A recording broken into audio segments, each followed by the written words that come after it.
Hi, Nick here from Pods with Nick and James. Just a quick one before we get into this podcast. I want to say a massive thank you for the support that we've received since starting these podcasts.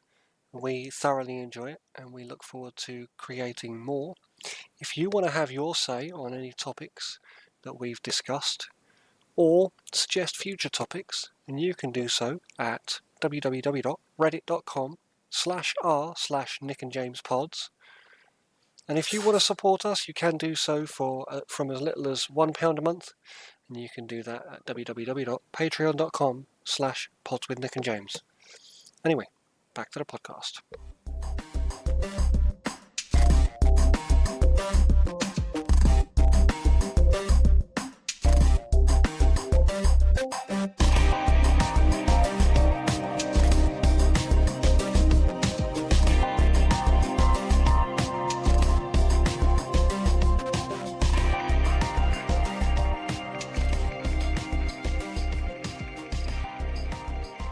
Welcome to Pods with Nick and James, a podcast about, well, mostly my own and Nick's attempts to overcome ignorance and to have discussions about either hot topics or political or historical issues. Today's subject is a brief and massively summarized version of the historical, the modern historical context of the Palestinian-Israeli conflict. You know what? I up until recently was very ignorant about this. I thought that this conflict had come about when, after the Holocaust, I thought England and America had sent a load of troops into Palestine and just carved out an area for the Jews to live in, and the Palestinians had been trying to take it back since then. So I thought it started in 1945 and was just a bit of a shit show. Turns out it's way more complicated than that, and we'll be getting into it.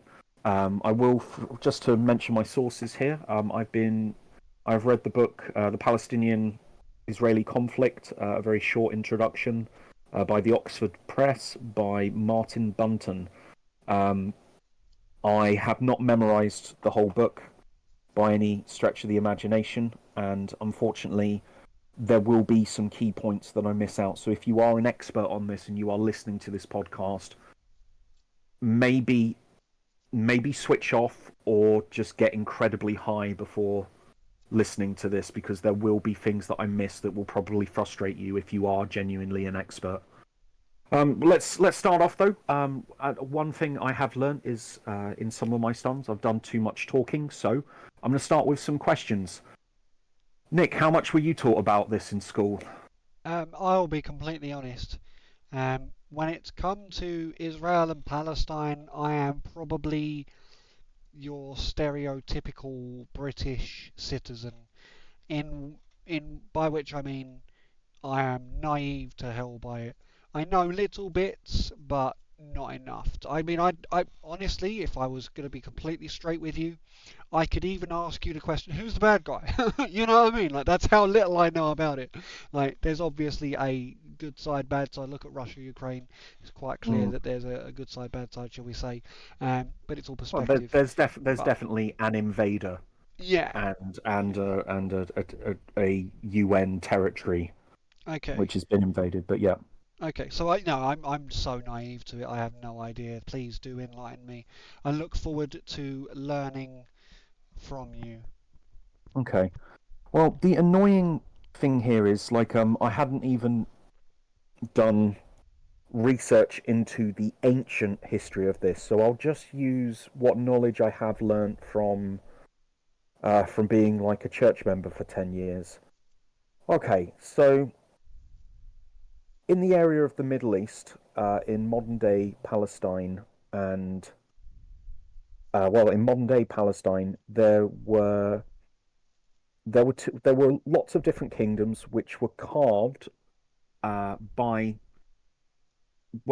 by Abraham, Isaac, Jacob, then Joseph, and following several hundred years later, Moses moved.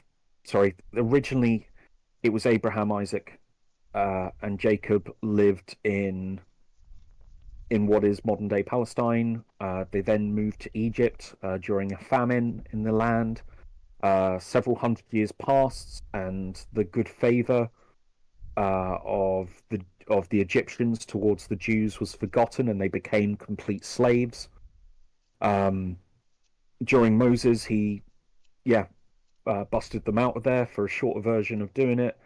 They wandered around in the desert for an extended period of time, even though geographically this would have been impossible. I'll cover that in another top point.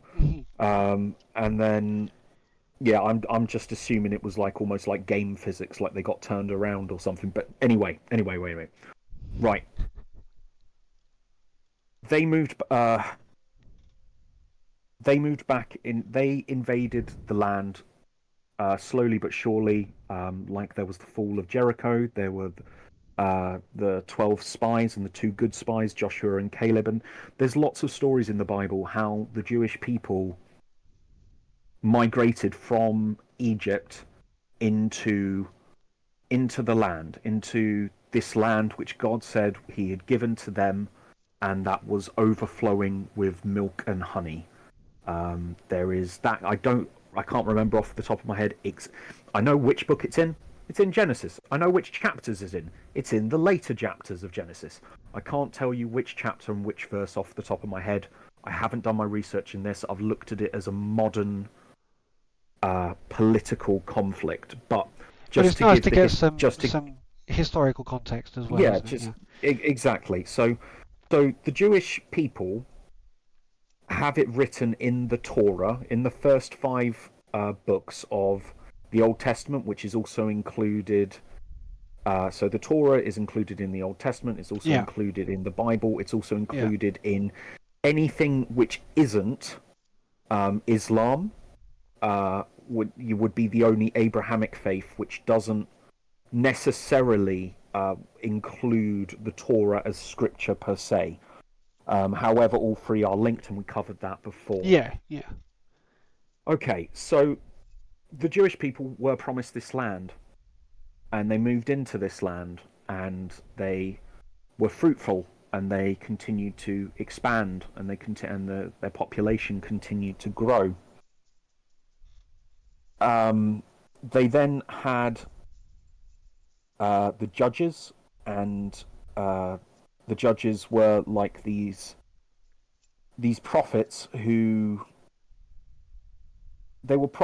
were like arbiters, or I'm trying to think of it like they didn't rule over everywhere. They didn't necessarily demand tribute, but when one of the judges showed up at your town in order to resolve a conflict, the whole town would show up, and the whole town would listen. Met with reverence. They were met with reverence, and so they didn't have, they didn't build big old palaces for themselves, which is something you see way too often in any religion. They didn't build big old houses for themselves. They didn't walk around with armies. Like, their power came solely from God and from the belief of people had in God. And weirdly enough, because I'm going by the biblical accounts here, sometimes towns wouldn't want to accept them at all, and sometimes towns would be absolutely shit scared. I know I certainly would be if a person who had performed... Okay, again, I'm not going to go into the historices of the miracles, but if you had seen someone pull an incredible feat, supernatural feat, and then they'd come to your town to to fix a dispute between your neighbour and somebody else, I'd be shit scared. Yeah, but that's my own natural thing. But anyway, sorry. Yeah, especially given how superstitious people were back then as well. Yeah, absolutely. Like, Oh, but anyway, sorry, you got the judges. There were. It also wasn't a clean sweep. Like there were a number of times when the Jewish nation was overtaken by, for example, the Babylonians with Nebuchadnezzar, the Syrians and the Assyrians. The Ark of the Covenant was lost in this time, and uh, David created the first kingdom of Israel, and his son Solomon created the first temple. Solomon ballsed it up a little bit towards the end. Weirdly enough, the kingdom moved up and down and existed for an extended period of time. As in, it changed It location, or it eventually grew or shrunk? it did both. It Okay, waxed and waned massively, okay. but as did people's reverence of Yahweh or Jehovah, Yeah, the God of the Old yeah, Testament. the Weirdly enough, Jewish god, yeah. there was a schism. And this is the weird thing because I haven't actually looked into this, and I'm really sorry, listeners. I didn't look into why Israel/Judea split from, or why Samaria split from it. I just know that it did. Okay, So you had the 12 tribes of Israel, which were the 12 sons of Jacob. Jacob means grabber. Weirdly enough, because he held on to Esau's heel when they were both born together. James, as it turns out, the name James is just a derivative of Jacob. So my name literally means grabber. Mixed feelings about that. But is so, but Jacob was also renamed Israel, and the Jewish people are the descendants of Jacob, which is why they are called Israelites. It's also why they have named the land Israel, and why they've also called it a people group. What really frustrates. Okay, so sorry, I was still in the ancient history. I need to speed this up and move on. Right. Okay, so the kingdom of Israel and Samaria was conquered by the Romans a little time before the time of Jesus. The and also the original temple was destroyed in about 400 BC, I think. we're talking But about Temple Mount. uh, this is the thing. No, the Wailing Wall is the only bit that's left of Herod's temple, Right, which was the second temple, or right. the third if you count the one in Samaria. The Samaritans, which Samaria, the kingdom of Samaria, which is where you get the parable of the Good Samaritan, where Jesus kind of tries to point out the fact that it will be the people that you don't expect who will do the good thing, Yeah, and that moral goodliness doesn't come from your birthplace, your birthright, your position in society. It's what you choose to do here. And sorry, back to the main topic. Right. Oh dear, dearie, dearie, dear. Right. Though you have these two kingdoms, which make up of the 12 tribes. They are conquered by the Romans. After several revolts and things not going well, the Romans walk in about 70 AD. They destroy the temple, and they rename the area Palestine right. at that point as a way of trying to crush Jewish identity. However, Okay, there's more to it than this.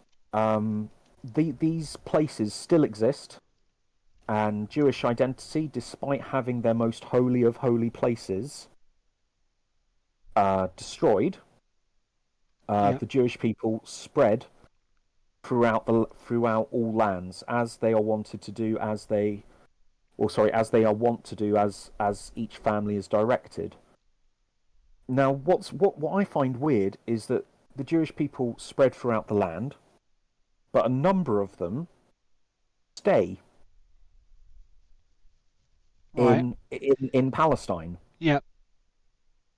But they convert to Islam, or not even all of them. Most of them convert to Islam during the course of the Islamic Golden Age in 600 AD. So you've got a number of the a number of the Jewish people convert to Christianity when Christianity first occurs, and a number more convert to Islam during the Islamic Golden Age and during the Ottoman Empire. Now, Yeah. this is where we start to bridge ancient history with modern history. Okay, and I'm really sorry for people who know more about the Ottoman Empire than me. My understanding of it is, the Ottoman Empire, I know, took over Constantinople and renamed it Istanbul in 1453.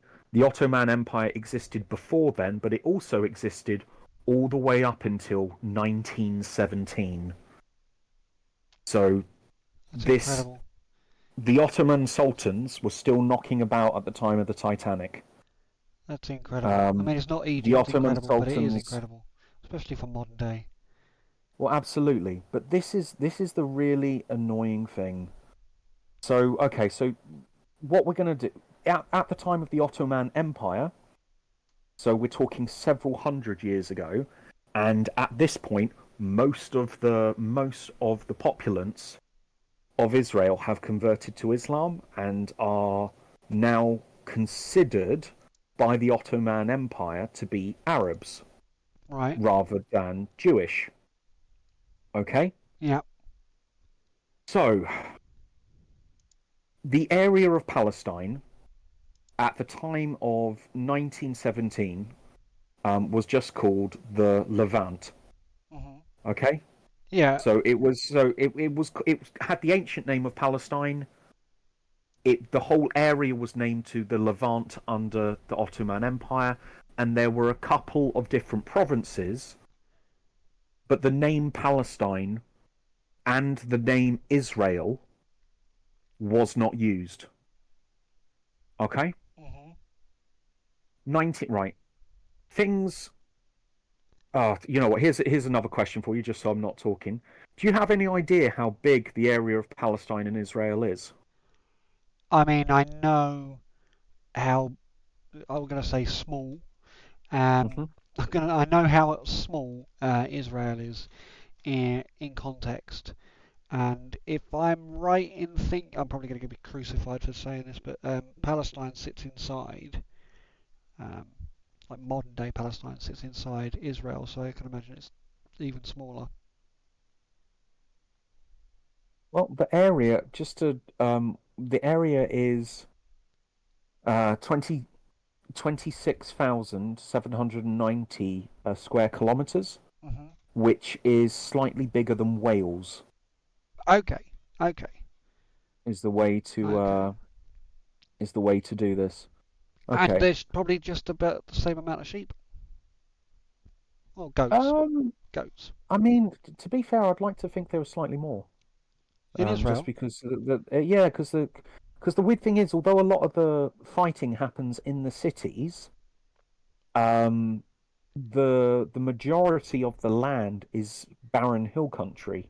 Yeah. So I like to think that there's at least animals there, because otherwise it's just, well, it's just somewhat desolate farmland.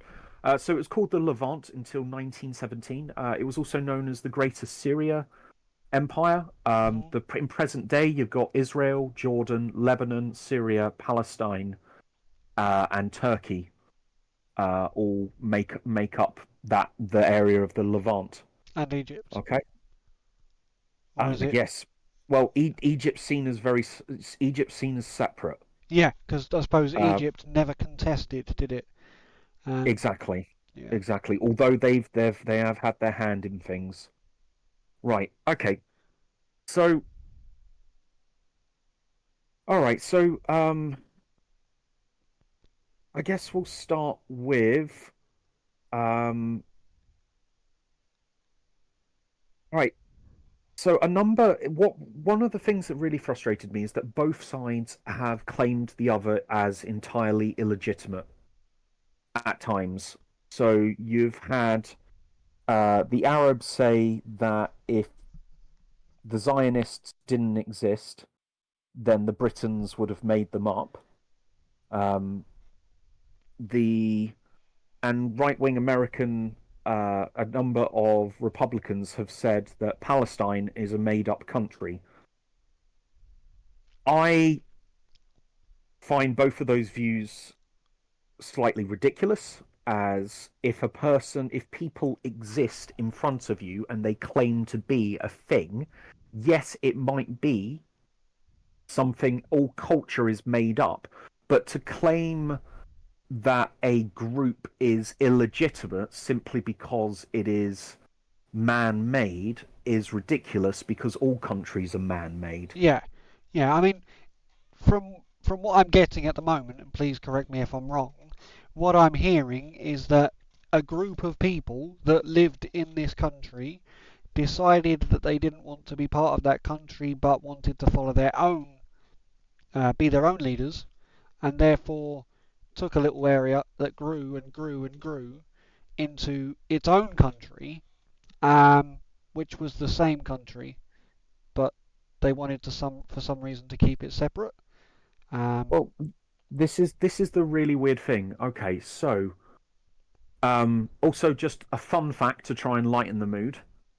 Do you know where the term, like, have you heard of Jaffa oranges? yeah.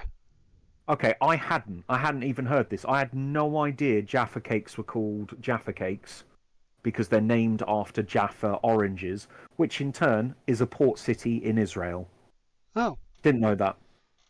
Oh. Yeah. Okay. Well, now the second thing is, which came first, the oranges or the port city?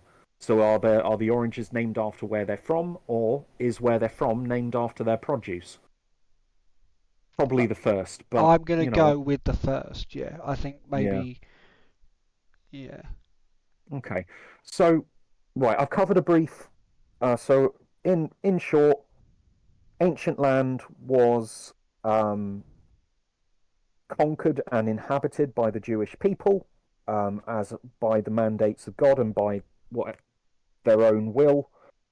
It was then captured, fractured, messed about all over the place, and eventually attempted to be de-Jewified by the Romans, That's a which word and a didn't really half. work.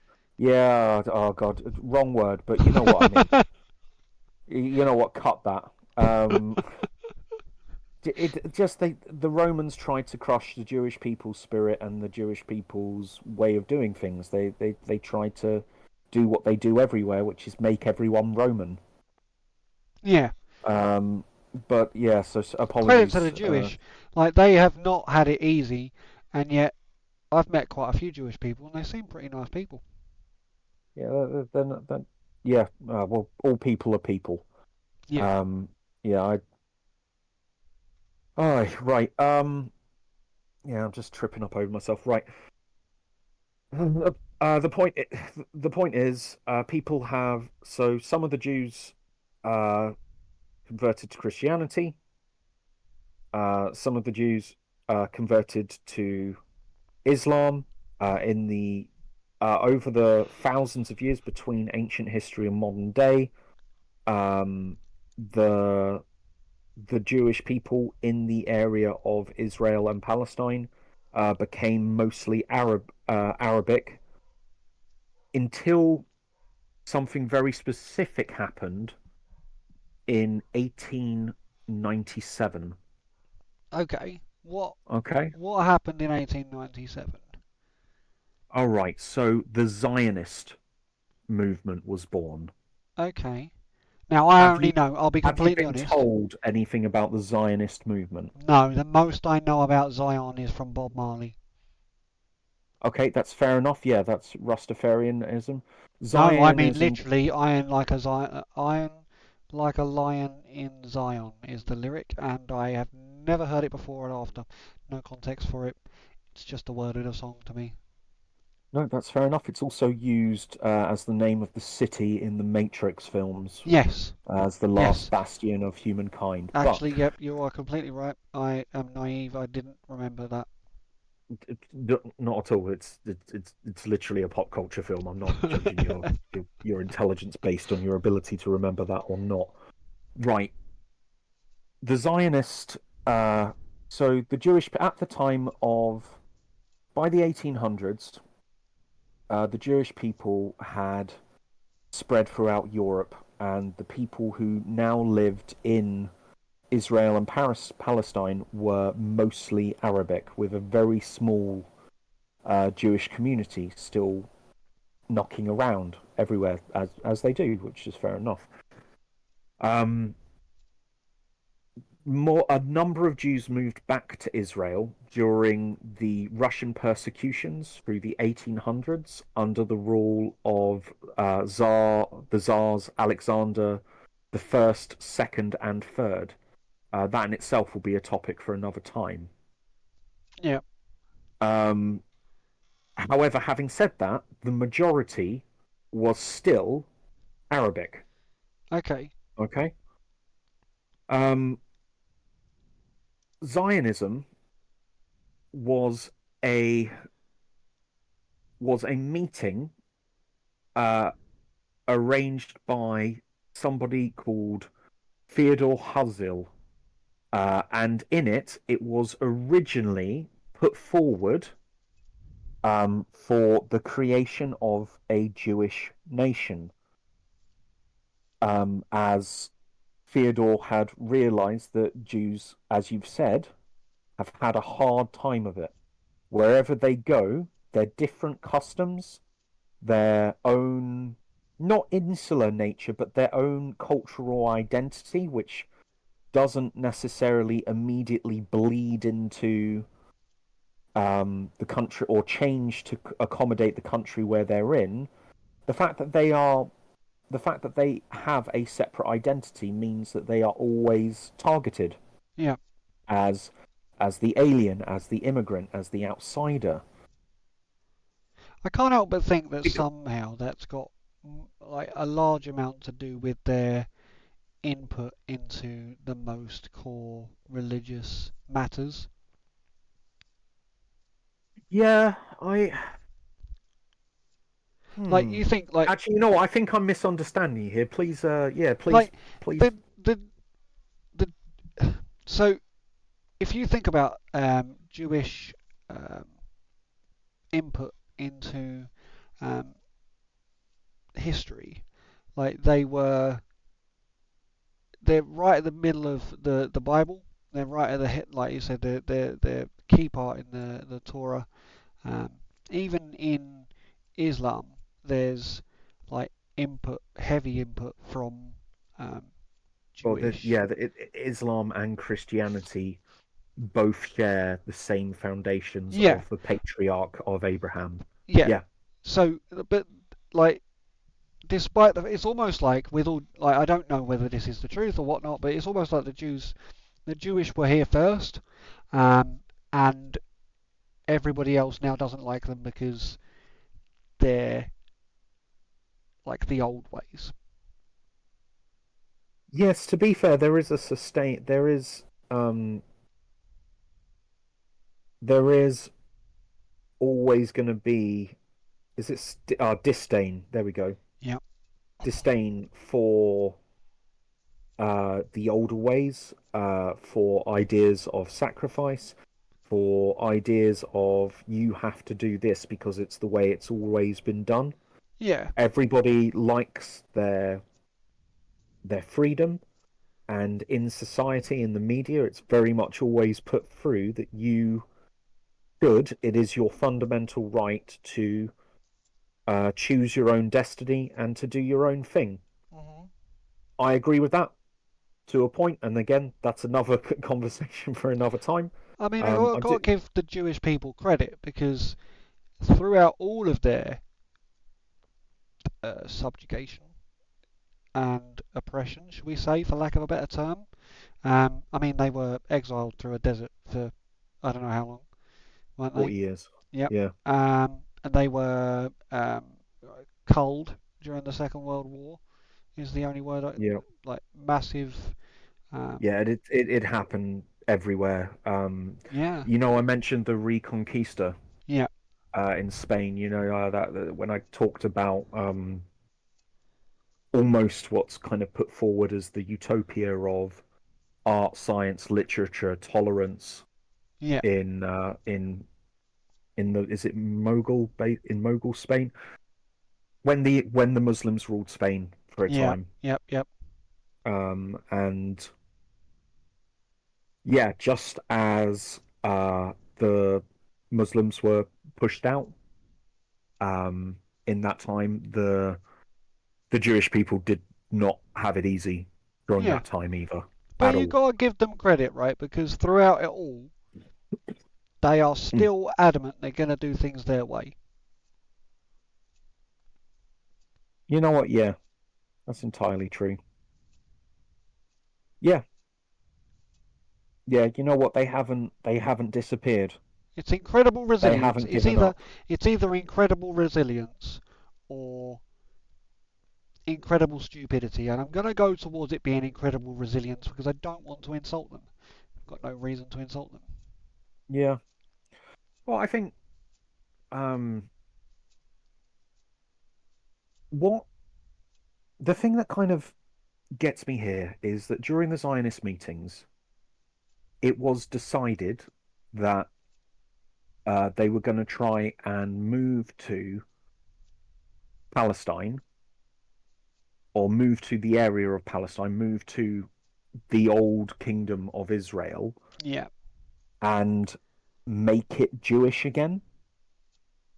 And they were gonna go there and they were gonna set up their own Jewish nation. Interestingly, a couple of people, even who had scouted out the area, noticed that the land isn't empty. Most of the fields are being sown, and those who are there will not give up their place easily. Yet everyone ignored this one bloke who reported that, and the 200 congruents of the first Zionist meeting all decided that it would be a good idea to still move there and to make it happen. So Jewish people started moving back to Israel um, as a defined and specific political and religious movement of Zionism from 1897 onwards. Okay. So The problem is that I said that the Jewish people were a minority at this time. yeah. That possibly understates it. Um, I'm not going to say that it's not like there were no Jewish people there, but we're Population of talking Iceland. yeah, we're talking population of Iceland. Well, the population of Iceland's just about 1 million now. Well, but the population of Iceland comparative to the population of the UK. Yeah, yeah, like if it's it was so incredibly minimal that if you were an Arabic person and all of a sudden people from all over Europe came around and started buying land, um, the annoying thing is that so often people say, "Oh, they're coming over here and taking their jobs," and seeing this outside force as an as a invading force Yeah. rather than seeing it as people. Yeah. The annoying thing with Zionism is that it gives some truth to that claim Yeah. because the immigration is organized and because the goal is to take over the land. Yeah. Yeah. I That mean, that is my only problem. It's the most peace. It was the most peaceful way of doing it. It's just we're going to go over there and buy the land. fair enough. But not if nobody wants to sell. So Zionism started at the time of the Ottoman sultans. They had some rules and some restrictions on buying land, but not a huge amount. Unfortunately, this is during the time of the First World War. The Ottoman sultans aligned themselves with Germany, Yeah. which means that unfortunately England then starts rearing up its head and pulling some shady shit. I'll put it to you this way. Can you guess how many different groups we promised the land of, well, the Levant or the land of Palestine and Israel to? How many groups did we promise to? If only they'd throw off the By groups. shackles. By groups, do you mean? I mean, separate political entities. Okay. Okay. Well, I mean, it's got to be a large number. I'm going to say about 20. But from what I know about the size of Israel, there wouldn't have been enough for 10, let alone 20. Mm. How many? 4. Which I 4. realise might sound bad, but like there is official documentation of the British government promising to recognise the land of Israel and Palestine as a state to 4 different groups if they should throw off the things, throw off the bonds of the Ottoman Empire. Right. Okay. So So these were oppressed by the Ottomans. well, this is the thing. They were oppressed to a point in that they couldn't self-determine and they were seen as a province of an empire rather than as a country. Kind of But like Ukraine in USSR. Yeah. Well, yeah, like any part of any empire, there is a certain amount of suppression which comes from being under the umbrella of a larger force. Mm. But as bad as they had it under the Ottomans, which the book that I've read doesn't go into, what happened following is incredibly bad. What happened was there was Lord McMahon spoke McMahon, yeah. to somebody called Hussein, and he promised between the years of 1914 to 1918, he promised to make Palestine a state and give them the right of self-determination. We also did that to 4 other groups within Palestine. But additionally, there was this thing called the Balfour Declaration, where also in 1917, at the same time of the Hussein correspondence, the English government promised to help the Jews set up their homeland and promised the Zionist state our support. Now, the really Jesus. bad thing that happens here is at the end of the First World War, rather than retreating, rather than consolidating our reach and doing what we were doing, like we had built the Suez Canal at this point. Yeah. For our listeners, the Suez Canal is the canal that goes through Saudi Arabia. No, sorry, Saudi Arabia. It goes through Egypt. It is like Shortcut. it's a canal which joins 2 seas, which stops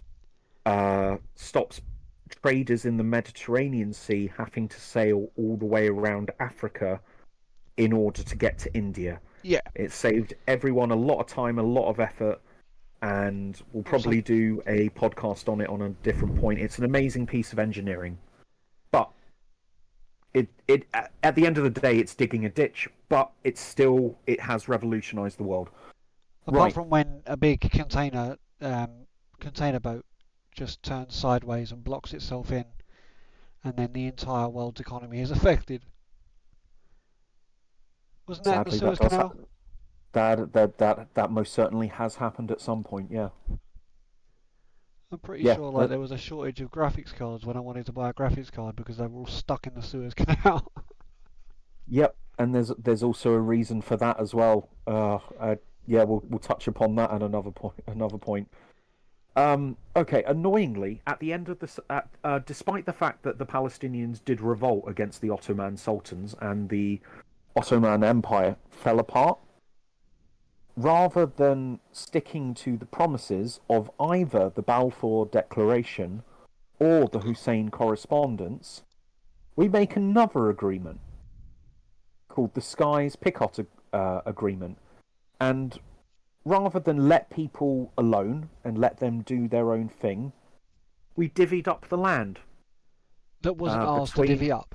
that wasn't ours to divvy up, and we divvied up the land between ourselves and the French.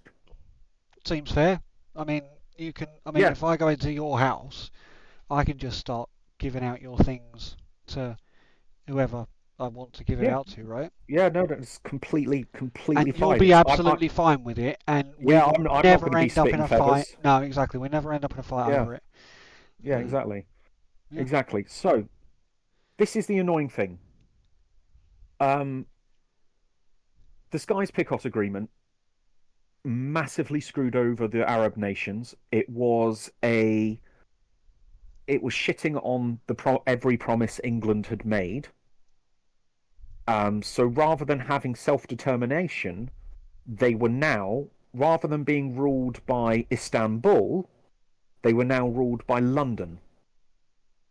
The way that England legitimized this was that we started. Well, I can't again. Ladies and gentlemen, I'm very sorry. I've done some research into this. I haven't done nearly enough. At this time, there was something called the League of Nations, which was mostly the Allied states and mostly the rich Allied states. Not The to be League of confused. Nations. Not to be confused with League of Extraordinary Gentlemen. That was a film with Sean Connery. Well, annoyingly, it's pretty the same amount of racism and just generally, aren't we fantastic? Ha ha ha! Beware the foreigner. Seems to have gone around. The old colonial powers couldn't keep doing things the way they did, so they gave themselves a new name, the League of Nations, and then continued to do things the same way that they always had. The League of Nations recognized Palestine as something as what's called a mandate. Now, a mandate is a state which isn't quite ready for self-governance yet. Right. So we stuck that label on them and said, "You're not ready to rule yourselves yet. We might have promised you self-determination, but we're not going to let you do that. We're going to prop up your government, and what we're supposed to do in the terms of international law is prop up the government and provide advice." What we did between the years of 1917 and 1937 is actually, you know what? Yes, can you guess what we did? Stripped it, mined it, pilfered it as much as we possibly could. Fantastic. And what would be the best sort of government to do that? I mean, I would say shadow, as in like puppeteered. So, an emplaced government. I can't think of the right word for it now. No, you're absolutely right with in place, but we didn't even bother with the fucking puppets. Oh, right. We just went. We Oh, didn't. you're gonna be We didn't run by even an Englishman. pretend. We didn't You're even gonna be pretend. your new leader is going. Your new sultan is going to be an Englishman. He was an Englishman. That's ridiculous. Yeah, most of the government was made up of ex-army officers. Yeah, you I've literally can't. You literally could not write this stuff. I've got Unfortunately, no our own idea. government. I've got no Hmm. idea why this war has continued for so long. Yeah, so understandably, the Palestinians were upset, Yeah. and there was great civil unrest. And to add to this, we weren't giving the Arabs the right to self-determine. So whilst we were also supposed to be setting up their government for them, rather and just acting as an advisory role, what we did instead was the government in Palestine reported to the British Colonial Office and the British Treasury. It directly was accountable to our colonial office. That's that's not. It's not okay, is it? No. Let's let's just be honest here. So, having promised the Arabs the right to self-determine, we'd not even set up a Sheva government. We'd uh, I'm not even I'm not even sure if he bothered to wear a turban or anything. Just we put an Englishman and English people in charge of Palestine. And we did that for 20 years, and things got worse and worse as the Zionist movement at the same time continued to move hundreds of thousands of Jewish people into a already overcrowded place with which not enough room and resources for them. All right. Right. So as you read this, you begin to understand both why. Well, we'll get to why the Israelis are angry in a minute, but you get to understand why the Palestinians are annoyed. Yeah, I mean, annoyed is definitely the word I would use if I was in their position. Yeah, no, well, it's just it. Right, we'll move on to the next bit. In 1937, Yep. uh, Britain. Oh, by the way, just during this time, it was a shit show. Just massive civil unrest and too many little wars to count. And unfortunately, up until 1987, I'm not even going to list all the wars No, I can imagine it never in stops because Israel and Palestine. I'm sorry, listeners. Again, maybe another time I'll probably redo. If me and Nick are still doing this in 10 years, I will redo this with everything bullet pointed. Right now, no, just too many. Right. So the Zionists continued to move in, and in 1937, as things got worse in Germany, more of them also moved into Israel, where they were not necessarily welcomed well by the Palestinians. The Palestinians, so annoyingly, during this time, um, England failed to even set up a puppet government, it was or just to set up a government which would be accepted by the people. right. Every time they brought somebody to the forefront, another group of people would shout, "No, we don't want him." And I mean, with all due because respect, I had a sneaking suspicion that would be the case, yeah, given the as fact that human they shouldn't have beings, been there in the first place. exactly. Um, when trying to use anybody of the Arabic notable class, Mm. it just didn't work. I don't know exactly what happened, but England completely failed to set up a government. The Arabs were incredibly angry with England, and so there was rioting on the streets. Weirdly enough, the Jewish people were also angry with England and their handling of the situation, and so at one point, bombed the King David Hotel, which is where a number of British officials stayed. Um, I bet that it, went down like a lead balloon. massively. Uh, England,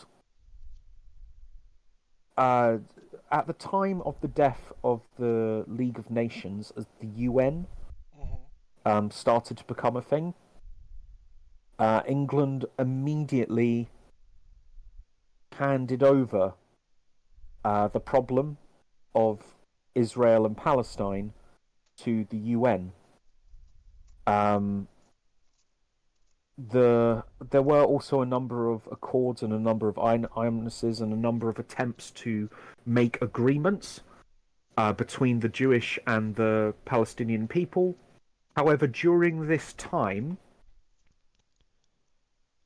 no official government was set up, and when we left Mandate Palestine, Right. we left no government in place. The British colonial officer, or the British governor of Palestine, left his keys under the mat and a note saying, "Good luck with your experiment in on anarchy." Mate, it's ridiculous. Yeah, Like, you can't. I mean, this is the place on the planet which is probably the most significant um, for the three Abrahamic faiths, and Abrahamic it had faiths. a huge number of people living in this area. You know, like And you gave no structure or system in which. I mean, after yeah, after having gone in and stirred the pot for 50 years, 30, absolutely, 30 years, yeah, you've gone in, stirred the pot, messed everything up and made it even more unsettled, and then gone, quick, midnight dash, let's get out. yeah. It's frustrating. It's really frustrating. It's just it's Were we yeah. ever held It's just accountable as like were we ever held accountable for um so this is some of the stuff that happened. Okay, so we stepped back way too quickly. We handed it over to the UN. The UN then tried to do negotiations again. There had yeah, already been several negotiations, but the Palestine people have had a number of groups represent them at different times, and have also had a number of more local Arabic nations try and intervene on their behalf. yeah, So the annoying thing about Palestine and Israel is everybody's got their finger in the pie, and England at the wrong time and in the wrong way decided we're going to take our finger out of this. but Annoyingly, the thing is the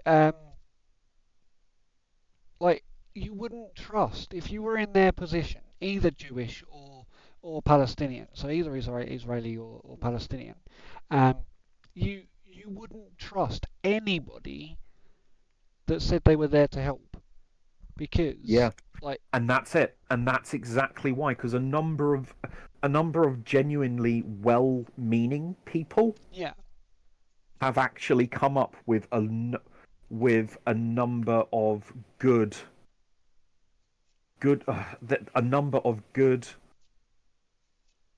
philosophies, a number of good suggestions, a number yeah, of good things to put in place, which have then been rejected because there's no trust there, yeah. because You've historically created there's two of no the most reason. you've created the two of the most paranoid nations on the planet.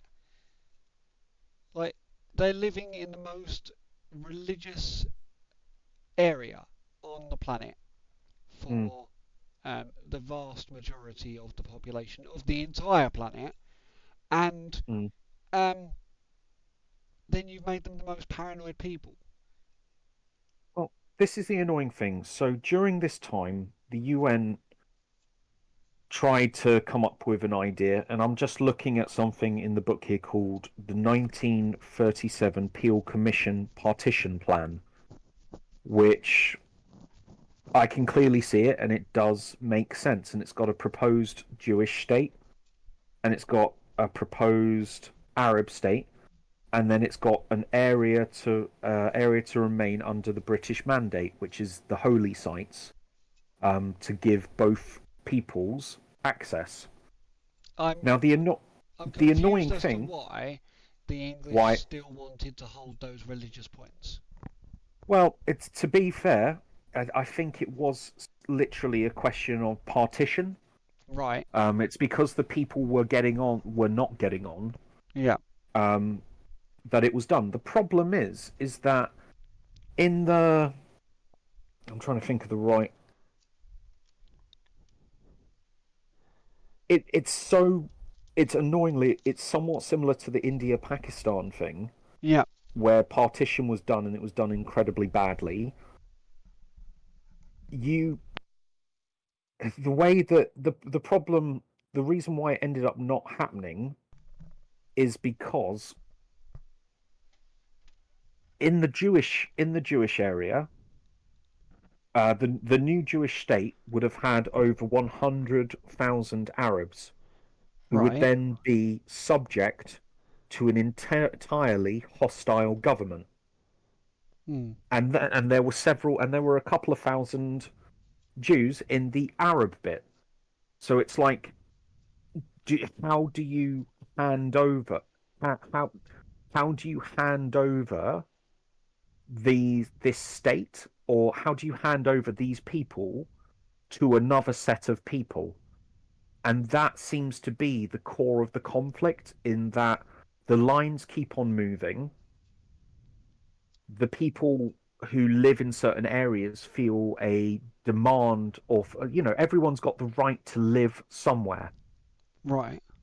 What really annoys me is that the the Zionist movement is taking Jewish people of Jewish descent who have moved throughout the lands for thousands of years, and all right, you know what, I'll be honest with you, there would have been some interbreeding in that point. And although they are still legitimately Jewish, yeah? Yeah. My problem is that the people in Palestine, they may have converted to Islam, yeah? Yeah. And they may also, they may have interbred more with other races, but, and they may not identify themselves as Jewish, but they themselves are also going to be the descendants, in part at least, and probably a number of people will take offense at this, but a number of Palestinians will be descended from the original ancient Jews. Yeah. Like, you're not saying that they are Jewish in religion. Yeah, You're saying that genetically they're the same. I'm I'm They're saying they've got the same I'm roots. I'm saying genetically, like, both may very well be um maybe mixed with other races, or mixed with one part this and one part that, or whatever. But both the people moving back to Palestine and the people in Palestine will have some Jewish heritage, and it frustrates me that both it frustrates me that it's seen as,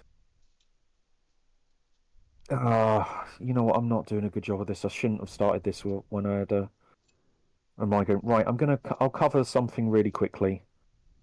Um, during the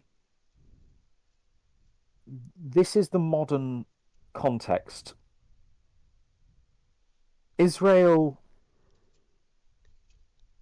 has been Israel is generally, from what I've read, more organized than Palestine Mm. because it is backed by the West Yeah, and the the West. foreign nations and the Zionist movement, Yeah. and it has one clear, solid identity.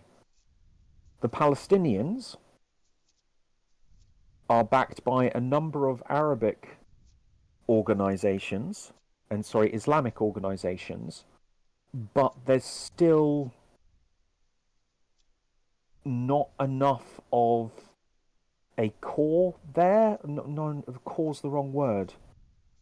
There's no one group which represents the Palestinian people perfectly. What's happened over the years is that a an organization will resist Israel, will get the backing of the people.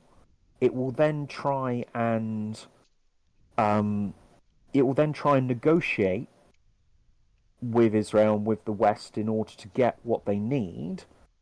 And whilst they do the negotiations, the fact that they back down on key points means they then lose the backing of the people Yeah. and are then replaced by a more vehement and violent organization. Stubborn. Yeah. So you had Fatia. Fatia was replaced by the LPO and the gentleman Arafat. Mhm. Uh, and then when he wasn't able to deliver on the promises, people got frustrated with him, and he was then replaced by Hamas, Mhm. uh, which is now the organization doing stuff currently. But Hamas it's got the support of the people, but it is a fringe. It is part of the Muslim Brotherhood, but it's not all of the Muslim Brotherhood, and it's weird that you just get this churning ideology where the moment they get close to peace, time and time again, the people who have been negotiating on behalf of the Palestinians have lost the backing of their people because the agreements that they are now making aren't good enough for what both sides want, Yeah. if that makes sense. Yeah. And annoyingly, it's really frustrating because like the number of wars is ridiculous. Israel has been backed by the West, and it's not just been backed by the West, it's been armed by the West. And Israeli security forces, on several occasions, they started, after a while, Zionists meant that that the Jewish people moved in massive numbers into Palestine. They also, rather than um, just going to the ancient hill countries of Judea and Samaria, they stayed in the cities so where they can make life work. In 1990, 75% of the Jewish people lived in cities, and only 25% of the people lived in lands. Yeah. That could be that is also there were also restrictions on buying land, so it's not entirely their fault. Mhm. But they were mostly in the cities. The Palestinian people, after a while, um, didn't like the fact that loads of people are moving in, and so civil unrest and attacks and all kinds of horribleness happened. Yeah. And then the Jewish people, after a while, rather than moving away, although between the years of 1927 and 1928, Mhm. more Jewish people left Israel and Palestine than emigrated to. So Uh, population but diminished. Yeah, but other than that, it's always been on the rise. Okay. As this as this has happened, as the attacks have increased and stuff, the divide has gotten wider and wider, and the economies just haven't interacted well, and the trade has been bad, and just it's not been good for either of them. As the Israel as Israel has um, armed up all of its forces in order to try and well the attacks on its citizens, this creates more anger. Annoyingly, Israel then started in the 1960s, although it was before this. Stuff did happen before this, but during the UN, after the UN partition, there was a particular gentleman who started this way of doing things. I'm trying to find his name here in the book, but there was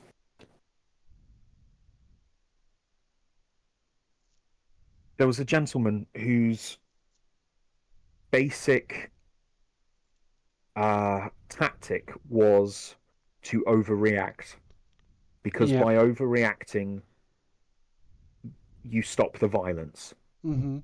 And although that works in short term, what it does is it makes the person who attacked you no longer he doesn't they don't question, oh well, maybe what I did was wrong. They then feel like a victim because what Yeah. they did Yeah. Yeah. seems so small to the reaction. Yep. Yep. Unfortunately, this was something that started in the 1960s and then continued on for a long, yeah, and it continued on and is still, you can see it in the modern day news reports of the Israelis' actions to the terrorist actions of Hamas. Right. You know, and like so, it's kind of it's really really annoying that with this conflict that it is just repeating itself time and time and time again. It's also incredibly annoying that that Britain played such a terrible part in setting up the problem, and that Well, let's say adding to the problem. adding to the problem, but additionally, America has tried to mediate peace talks and a number of like there's the Brussels Accord, Mhm. there's the Oslo Accord, there's the Camp David Accord, there's several talks that happened in the White House in several presidential retreats over the years where America and the UN have tried to facilitate peace in this place, and just every single time it has failed. Well, it doesn't sound Uh, like it's getting any better. yeah, So, I'm really sorry, listeners. I've gone off on one, and I don't mean to be entirely negative, but just the situation is horrible, and learning about this stuff has just genuinely, uh, well, you said before we started the podcast that like your research into this has genuinely depressed you. Like yeah, you feel uh, um, just the turmoil of well the both entire situation. both sides.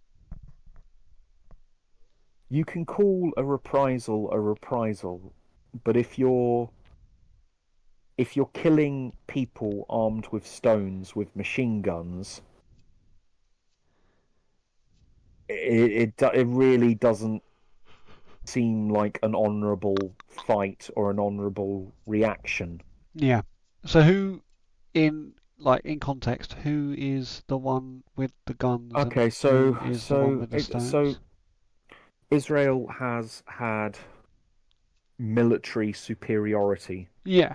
Yeah, yeah. I mean, the Israeli historically, army is one of the best in the world, despite it absolutely. being so small. Annoyingly, um, well, not annoyingly, but like the in the 1960s, there again have been wars, and Israel has trumped everywhere, everyone and everything. But trumping the direct military assaults of your enemies does not quell the unrest of the people under behind them, if that No, makes sense. no, it doesn't. No, it's just you won a few games of chess. Well done. Like, that Exactly. doesn't But fix the actual problem.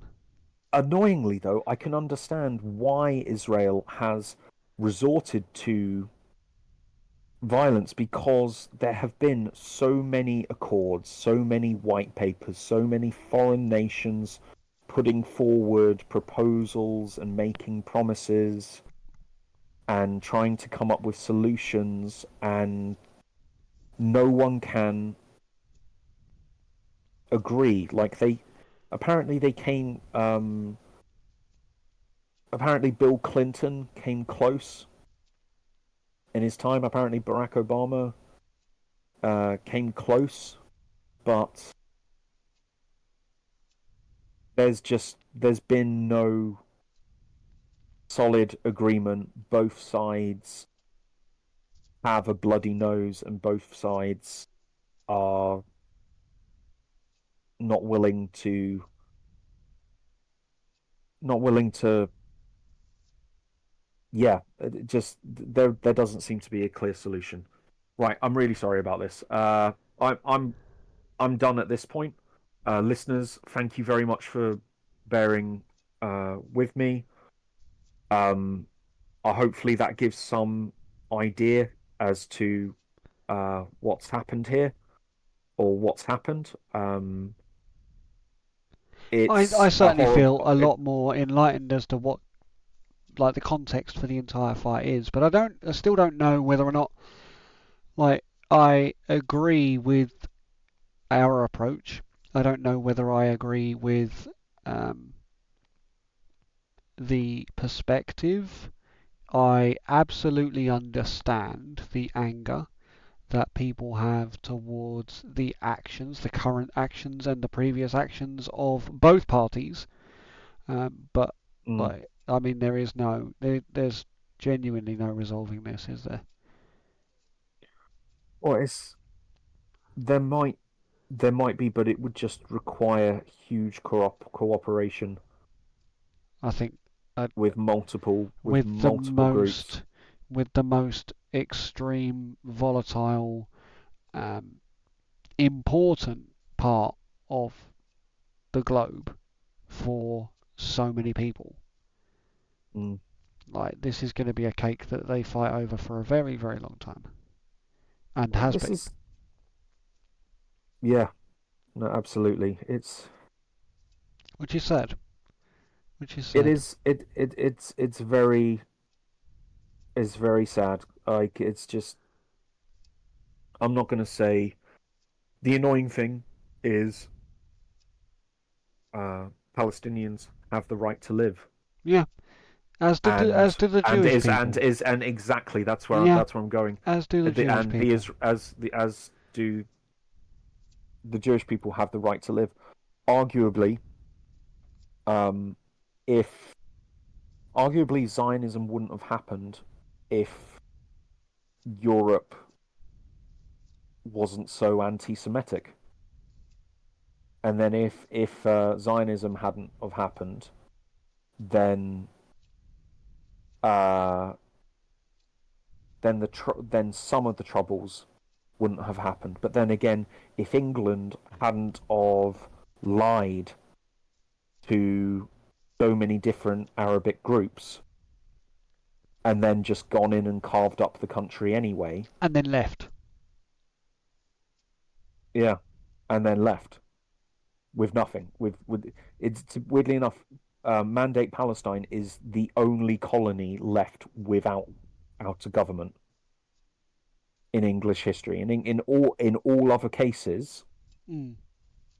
there was something. There Whether was it something. We you left can structure. argue, We left you structure. know, Something yeah, to build on. you could argue, in some cases that it would have been better than others, but there was something. maybe the opportunity that was sought at that point by the British was the opportunity for a war not to find resolution but to continue for a long time, Mm. because war is one of the best money makers in the world. Yeah. No, annoyingly, Russia, the US, and several European countries, including us, do make weapons, Hmm. and It's a hell of a business. yeah, and they've definitely been sold Yeah, to organizations in this area as well. So yeah, we cannot pretend that our hands are clean on this. absolutely. Sorry, right. You're absolutely Apologies, fine. listeners. Next time, I'm going to try and do uh, a, a lighter topic, or at the very least, a more focused one on maybe an individual character of some kind. We'll find out as and when it happens. Thank you very much for listening, listeners. Yep, and take care. All the best. Goodbye.